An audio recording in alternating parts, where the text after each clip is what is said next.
Hey, what's up, guys? Classic Game 21 here, and I'm just doing another review here for the same day. I thought it's the Queen's Diamond Jubilee, so might as well go kill two birds in one stone. And this is my Nintendo magazine collection. Well, it's not really a collection, but this is all the Nintendo magazines that I have to date from from my first one, which was issue number 54. Obviously, this is when it came from new development. This is all the way back in, I don't know if you could see, here we go.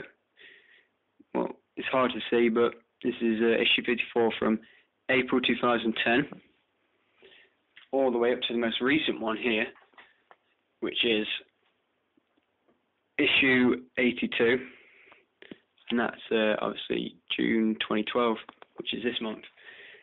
So yeah, so this is basically just a little video saying with all my Nintendo magazines that I have, and yeah, it's really weird now I think about it, as I subscribed to them 2 years ago, as I bought this one, and shortly after I bought issue 52, sorry 54. I subscribed, and it took a while to get the subscription, so I had to buy this one again. And then this is when my first subscribed Nintendo magazine came, and this is the exclusive subscribers cover to issue 56, which is obviously when Super Mario Galaxy 2 was coming out, and Mario and Yoshi there with the start. And I think this is really cool, as with all the other ones it says Nintendo, then it has a bit of writing about what's going on, tells you what's going on, and it has the barcode. But this is just Nintendo, and then nothing else on it, and it's just Mario and Yoshi. So I thought when this came through my letterbox, this is pretty cool. So yeah, so basically this is how I get all my knowledge, really. About all games coming up, as you can use the internet, but sometimes it's not as reliable. Yeah, it's weird thinking 2 years ago how having like 3 magazines, lining them up and thinking, oh yeah, I'm the man. I've got 3 Nintendo magazines, and now it's grown over the past 2 years to 29. It's pretty weird when you think about it, as sometimes when you get the subscription, you think to yourself, is it worth it? And some magazines, like this one, some magazines are worth it, but other magazines aren't. As you see in the issue 56, which is the official subscribers cover, this one was very worth the subscribed, as and it has a lot to do with Shigeru Miyamoto, which was this was coming up to Super Mario Galaxy 2, which he had been working on. And so this is all about Shigeru Miyamoto, and he goes on about some of his quotes here, and it talks about his story and what some of the games he made and how he worked his way up.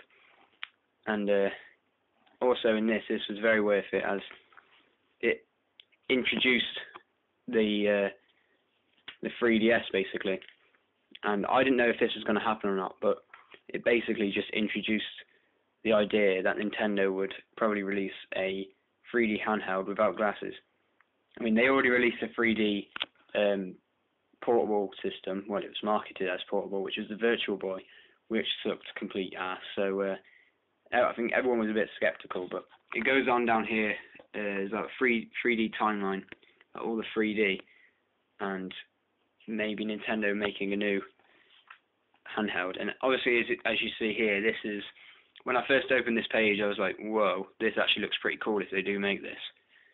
As obviously this is only a concept from the official Nintendo magazine, as it doesn't really look like this now.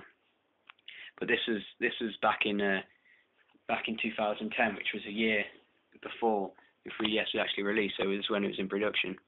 So there's just a few ideas that they had, and the design here looks pretty cool. But it's sort of, how would they do it? As it says, they don't want any gap here between the screens, so it's sort of like one big screen, if you know what I mean. But at the same time, it's like 2, and with 2 analog sticks here, which the 3DS only has 1, and the D-pad and the analog here are both switched around.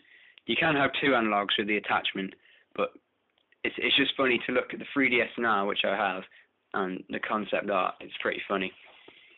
It goes on about other revolutions that Nintendo have had over the past years, which is pretty cool. Starting with online gaming with the SNES, with the Satellaview, which I thought was pretty funny.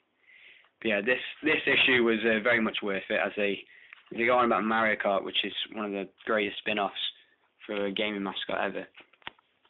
As they talk a lot about Mario Kart and their favorite parts in it, which I thought was really cool. Especially with Nintendo magazines, you have covers that, for your personality, invite you in to read. Especially with this one here, Legendary, Ocarina of Time first review. This is just when it came out, so obviously I've been playing it. But looking at this cover here, and they're doing a review on a game that's already been reviewed, but it's the 3D version.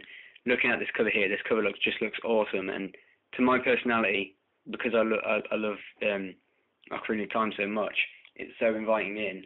And when this came through the mail, I was just like, right, stop everything, I'm reading this now. But yes, like some magazines do that, but others don't. Like Epic Mickey, it's cool cover as when the paint is sort of like a matte sort of. So as you run your finger over it, it's sort of like it's like rough, if you know what I mean, which I thought was really cool. But obviously, I think this is a good game, but it's not my type of game. But still, the cover's cool, but not for me. But obviously, this is just before the 3DS came out, and when this came through the mail, and you see the actual proper concept for the 3DS, I was like, wow, this properly does look cool. And then looking back at the one in the subscribers cover, just makes you realise how concepts and design, actual finishing products come into place. But yeah, basically this video has just been about me just talking about Nintendo magazine and all that I've had with it, and it's been pretty good. Some magazines, obviously, as I explained, been better than others. Some of them haven't been too good, but I would suggest subscribing to Nintendo magazine, or obviously a magazine like it, like Xbox 360 magazine or the PS3. And just a thing to end on with usually with most Nintendo magazines, you usually get free gifts, which is pretty cool. And this here is basically my drawer full of Nintendo magazine gifts. Some of them open, some of them are still in the package. And yeah, there is a lot here. As you see, this is still in its package. I thought I got two of these, and I'm not sure if I did. So obviously I've used one and just kept it in this package. And I tried to keep most of this stuff in good nick, as you never know how much it could be worth. Obviously, this is being used. But yeah, it's crazy how much stuff you actually get, and when you save it up throughout the years, it really does mount up, and it's really cool. A lot of posters here which I haven't put up. This is a AR card, augmented reality card, basically, and it's poster form, and it's the size of a normal like poster, and basically you can use that with your 3DS, and when you're taking pictures with your Mii's and when you're playing games, the games come out really, really big, so it is really cool. But yeah, it's a lot of stuff in here. So Nintendo magazine has been really good for me, basically. So I would highly recommend subscribing, as they are a very good magazine, obviously. And yeah, that's basically it. Just a little video on my collection, and just about it. Sorry if I rambled on a bit, but there you go. So yeah, thanks for watching on the Queen's Diamond Jubilee weekend sort of thing. And yeah, thanks for watching, and rate, comment, subscribe, and I'll see you in a bit.